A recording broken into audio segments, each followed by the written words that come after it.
Welcome, everybody. Joe Tarnowski with ECRM here, and I have with me today Bethany Gomez, who is the Managing Director of Brightfield Group, which is a CBD and cannabis market research and insights firm.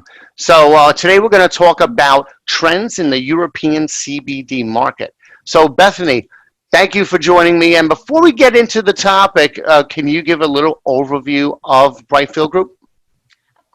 Thanks for having me, Joe. It's a pleasure to be here with you as always. So a little bit about Brightfield, if you're unfamiliar with us, we are a market research and consumer insights firm focused specifically on the CBD and cannabis industry. So this is what we do. We track the market from a wide variety of angles, including consumer insights, brand health, innovation tracking, social listening, and of course, market sizing and forecasting as well. Excellent. So give us a little overview of the trends in the Euro CBD market. I know a lot has changed over the past year, with COVID, and so maybe walk us, put it in the perspective of a timeline. What was happening, what's changed, how's that impacted consumer demand and all that. Absolutely. 2020 has been a really wild year for every market overall, and CBD in Europe is certainly no exception. So, as the continent went on lockdown, in early 2020, there was a bit of a pause in terms of overall growth in the category, and some limitations there. Now, one of the biggest issues that have been facing, the European market to date has been, brands really preparing for this Novel Foods Act, and that's really helped to drive more of a legal pathway forward for brands in the space. And we'll get into a little bit more about novel foods and and some other regulatory components later. But there were already some of the smaller brands that were starting to fall out of the market, early in the year, which was accelerated a bit by COVID. So this is a little bit of a survival of the fittest year. So a lot of the stronger brands are the ones that are remaining today, and are seeing the strongest opportunity for growth. On a demand side, we've been seeing that that demand for CBD is continuing to grow, is continuing to see strong growth due to the pandemic itself. A lot of the conditions that CBD is looking to solve for, including anxiety, depression, insomnia, are really, really persistent during a global pandemic. So that consumer demand is certainly not dissipating, although we do see increasing price sensitivity and challenges with distribution in some areas. So as the market is evolving, as Europeans are starting to come out of quarantine and go back to a new normal of sorts, we are seeing that growth start to return. Although the competitive landscape and the product development is really being mired a bit by a wait and see mentality from a regulation in waiting for some UN regulations that are expected later this year. Gotcha. And we experienced that back before the Hemp Act over here. So yes, exactly. In some ways, there's a lot of parallels between what we see, in the European market right now, and and in the U.S. market.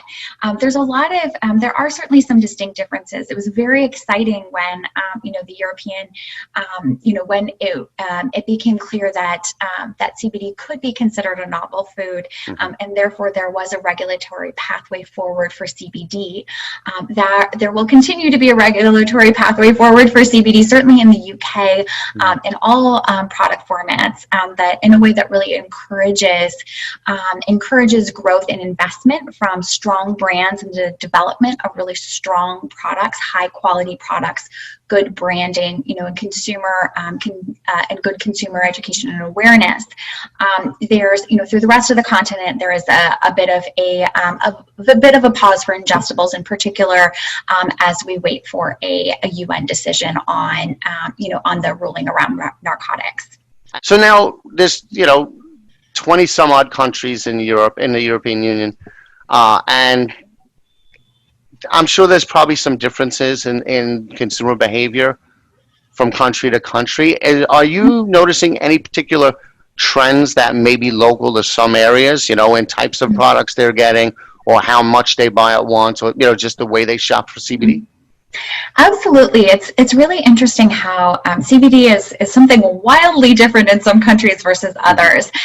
In some countries, it's really viewed as a tobacco substitute. So we see a really strong growth in terms of pre-rolls and in terms of inhalable products. In other countries, it's kind of skirting through regulations as kind of an aromatherapy oil. And so there's some of a different kind of positioning there. In others, it's really considered a beauty and skincare and kind of topicals focus is really alive and well, and a really strong kind of wellness focus is really alive and well there. So we see really different positionings in terms of how CBD is being used, and this is one of the reasons why CBD has so much potential in different form factors and product types, and why the category has potential even as it is regulated differently in different areas, because it can be a tobacco substitute, because it can be a beauty and skincare product, it can be a wellness or a supplement based product. So it has this way of getting through however it's regulated in each country. So how does that play out in retailers? Like, what are the types of retailers that are selling it? How are they selling it? Does it change from like a drugstore to a convenience to a grocery store to a specialty shop? How does that work? So particularly in the UK, we see some of the very large specialty beauty retailers, healthcare retailers, pharmacies, even some of the largest in the country that are carrying a wide portfolio of CBD products and doing so with a great deal of success. In other countries, we are seeing CBD being sold, through convenience stores and gas stations, a great deal through smoke and vape shops, which was particularly for those inhalable products, but for a wide variety of products as well. Beauty and specialty retailers, are starting to carry products, and we are seeing the growth of CBD specialty retailers that carry a wide variety of products that are purely focused on CBD, and also, really do offer a great opportunity for educating consumers about CBD. And that's one of the biggest challenges that retailers really face, is being able to effectively communicate to consumers and level set expectations on what these products are, what they do, and how they can, what they can expect out of an experience. I think that's a really key point, because, and we see this challenge here too in the United States, where CBD is more of a consultative sale. It takes time. You need to really know the products, learn the products, and learn the consumer what they're looking for. However, mass retail is all about turns and turning products quick. So how do you kind of blend that together where you get the expertise of someone maybe from a CBD specialty shop that's all they do, but put it into a mass retail setting without being inefficient? The answer before COVID hit was a lot of in-store activations, and really put the burden on brands to help train up their retailers on how to answer these questions, how to sell these products, how to answer consumers' questions, both from a face-to-face interactive consultative relationship, as well as by providing collateral or materials that can be sold or that can be distributed in store, or QR codes on the product or the packaging, things like that.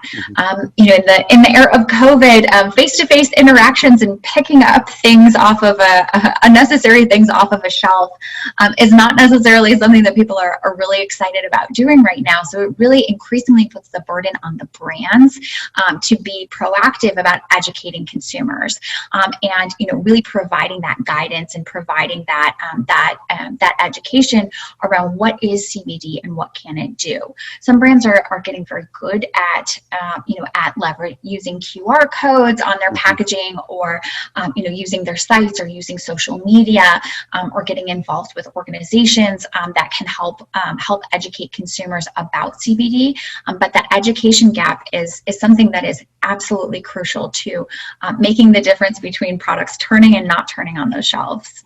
Yeah, I think social media, especially, or any way you can engage them before the sale. Like Mhm. QR codes are great, but they're standing in the store and they're not going to want to stand in the Yeah. store and read a whole website. So you Mhm. got to get in front of them before they get to that store so that they're kind of educated going in there. And are you seeing brands turning to digital in a bigger way now?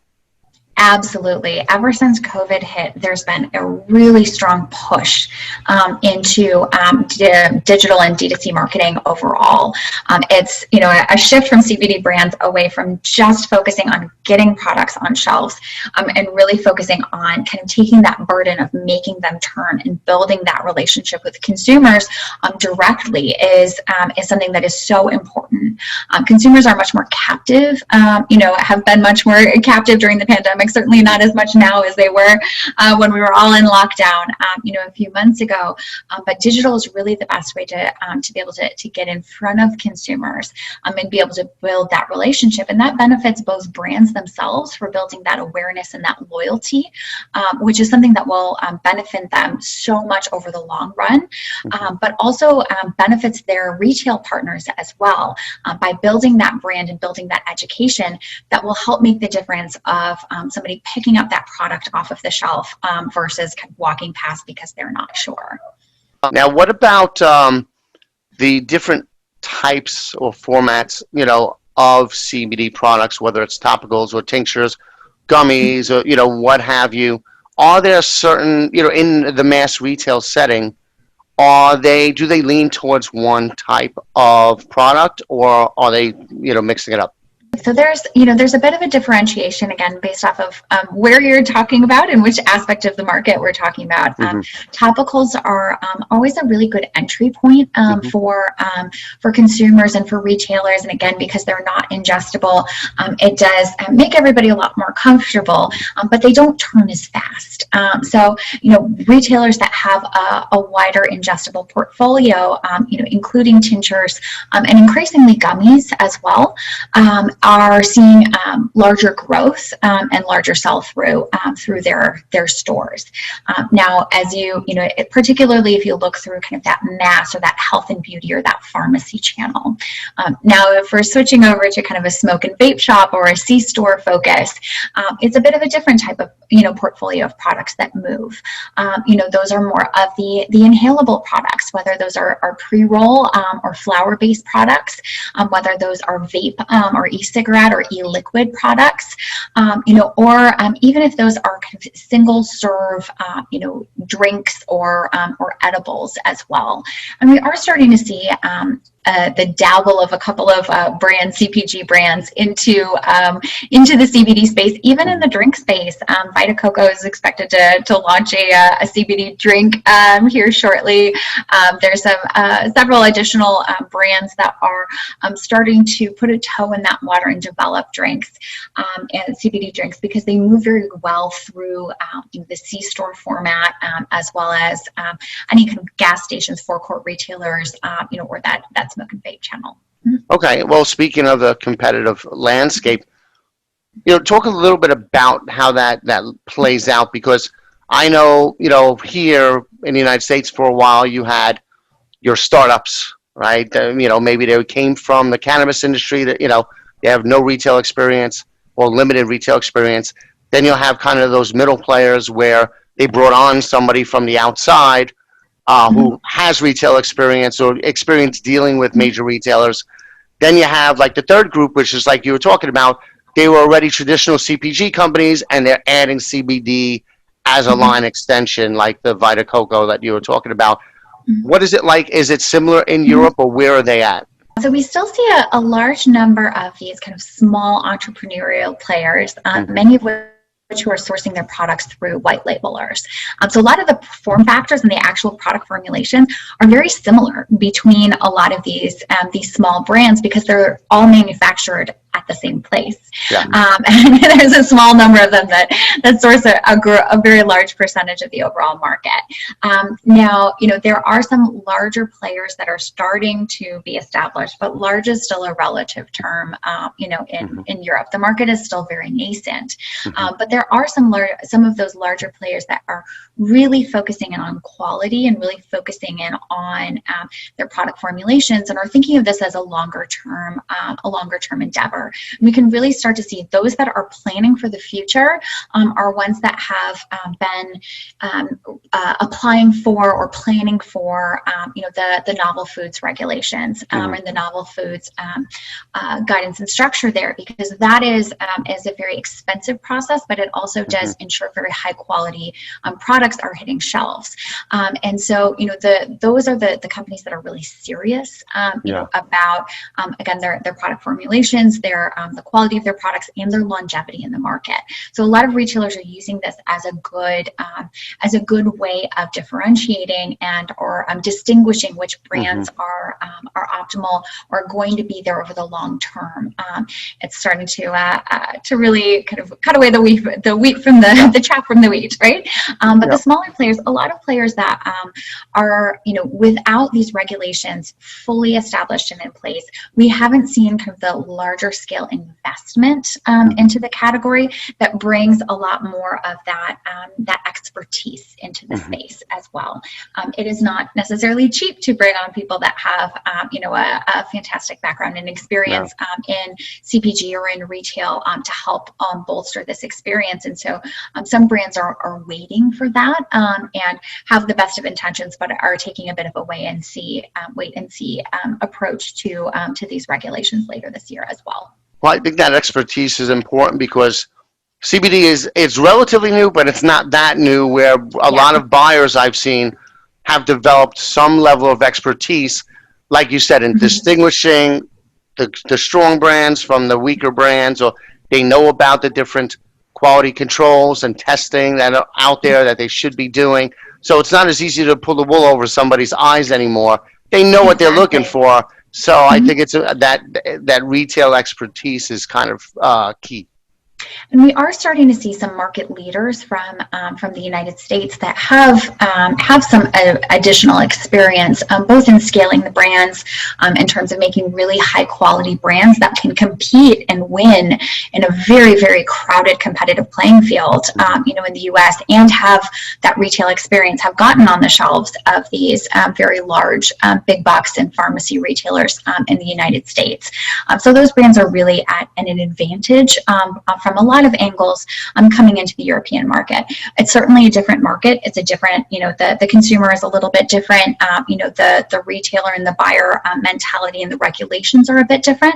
But it is the quality of the products has already gone through kind of that second generation into kind of towards the third generation of products here, and products that are able to compete and be successful in a playing field of 3,000 brands in the U.S.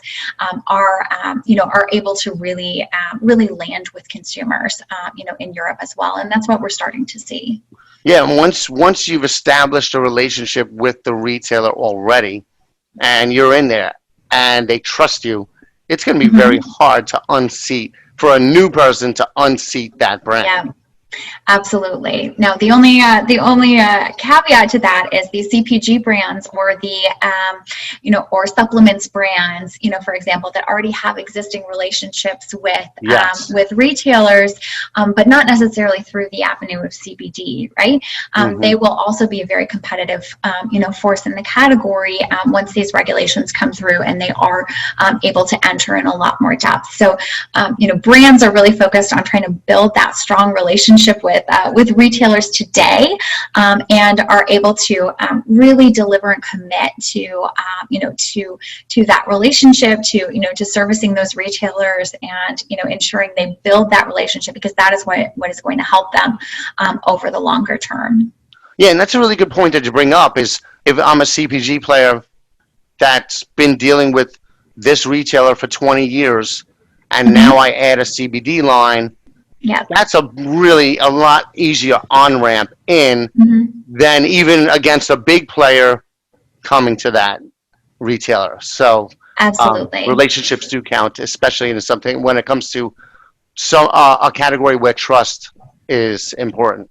So it does definitely benefit those companies that are have their eye on being fast followers in the category. Let's just put it that way. Mm-hmm. So let's get into regulations. What? Tell us what's going to happen, or what's happening at the end of the year, and what that might mean, and what recommendations you would have for retailers and brands in the context of those regulations. So the talk of the town is really around what is going to happen in this UN ruling, which is currently slated through December, but of course it keeps getting, as many things with bureaucracy do, keeps getting pushed around a little bit.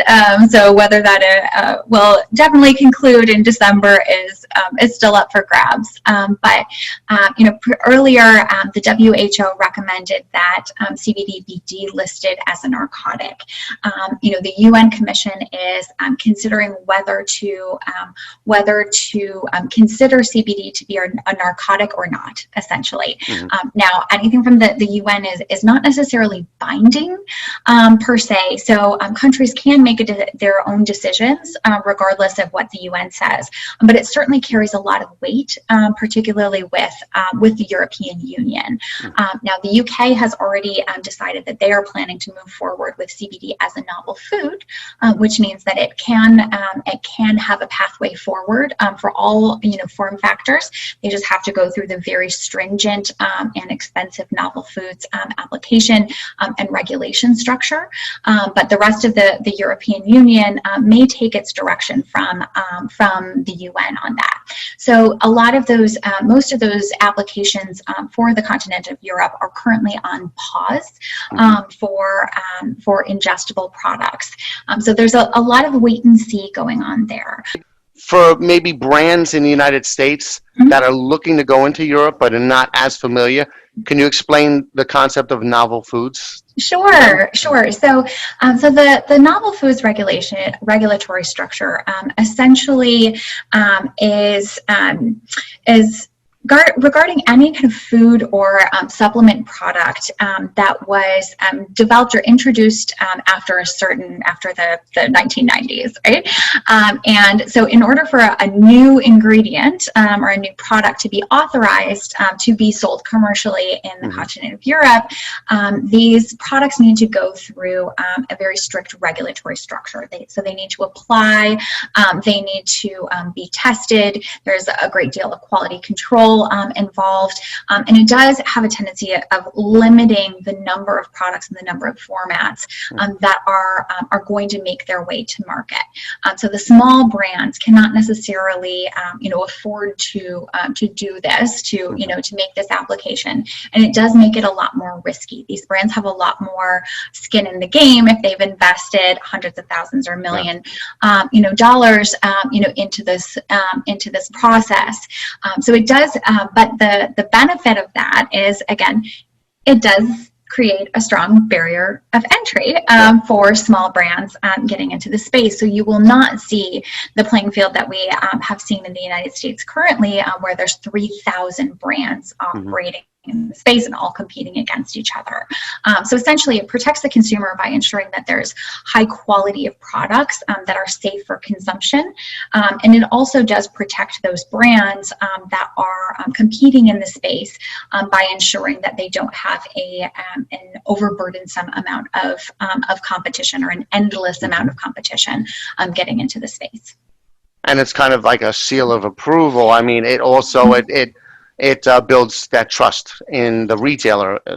Exactly. So it builds the trust in that retailer, and it ensures that any retailer that would like to can carry any of these products, a full portfolio of any of these products, which is a bit of a dream in the United States right now, where brands are carrying their topicals and through big box, and that's about it, right? Yeah. So the full portfolio of products, of ingestible products, in addition to topicals and any other formats, really drive those that sales per outlet and really cause that market to explode.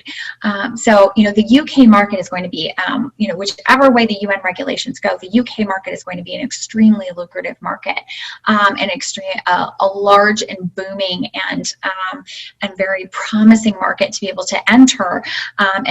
But again, if everyone in the category is only focusing in on Europe or only focusing in on the UK, then there's a few, there may be some challenges there. Right? So how do you recommend retailers and brands, how do you recommend that they start like thinking or preparing or, acting right now as this thing approaches? So this, in some ways, these regulatory kind of windows of uncertainty provide them a window of opportunity, because during this time, there are still retailers that are carrying products. There are still consumers that are buying these products, and they're largely not being shut down or pulled off shelf or things like that. The largest companies will not get into the space. The largest, some retailers will carry products, but a lot of the largest retailers may not necessarily, but a lot of the small, mid-sized, independent retailers will, with essentially very minimal repercussions or very minimal risk being levied by really anyone involved. So this really provides those companies that are in the category and have a forward focus the opportunity to build their brand, build high quality products that are going to compete in the end market, right? That are going to be able to compete with CPG, that are going to be able to compete with these other brands that are in the space, that they can really build that relationship directly with consumers, because that brand awareness, that brand loyalty is really what is going to drive the success of their company over the longer term. They are in market right now. They have the first mover advantage. They have to take it, right? They have to use that advantage right now and use this time very wisely to be able to develop those superstar product portfolios and to be able to build that relationship directly with consumers. Now they may be thinking about, they should be thinking about, okay, if things go the other way on ingestibles and, in Europe, what are the other form factors that I want to focus in on, and think about their topicals portfolios, right? Potentially, think about their inhalables portfolios if that aligns with their brand, or think about those kind of alternative, options and how that may play out with them. But put the consumer first, build that relationship with that consumer, because the playing field is wide open right now. That loyalty is not yet built up with the European consumer, and it is, they can win that, right? They can win that loyalty now if they're really effective, in their marketing and, in their education of consumers.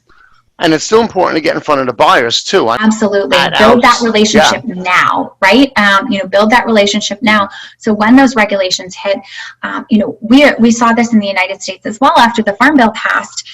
Typically there's a very long cycle that it takes to be able to get on the shelves, of retailers. But once those regulations, shifted, Big Box picked these up pretty quickly, and FDM picked up these products pretty quickly, and they may not have been on the expected part of the shelves. There may be some end caps involved or things like that, but they picked them up very quickly, and that is because brands had been doing that groundwork before the regulations passed and building those relationships with retailers. So retailers knew what they wanted to have on day one, and they were able to, say go as quickly as possible, and be able to get these products to shelf and really develop that relationship directly. And to be honest, they were willing to do so, or they were able to do so in no small part by events like this, right? Where they can build that foundation and start speaking directly with retailers, before the flood happens. Yes, we saw the same thing in the United States when it comes to ingestibles. There were some retailers that knew they weren't going to put anything on the shelf yet, but they needed to meet with everybody just so that when it was ready, boom, they were ready to jump on it. So now is definitely the right time. If they haven't been engaging yet, now's the right time to at least start those relationships. Absolutely. Well, thank you so much for all that information. Was there anything that we didn't touch on that you wanted to address? I think we covered a lot in a short period of time, Joe. Yes, so great. So, and I'll make sure that all of your information is available, and your website is brightfieldgroup.com. So if anybody's interested in finding out more information, and thank you again. Always great to catch up with you. Great. Thanks, Joe. Bye-bye.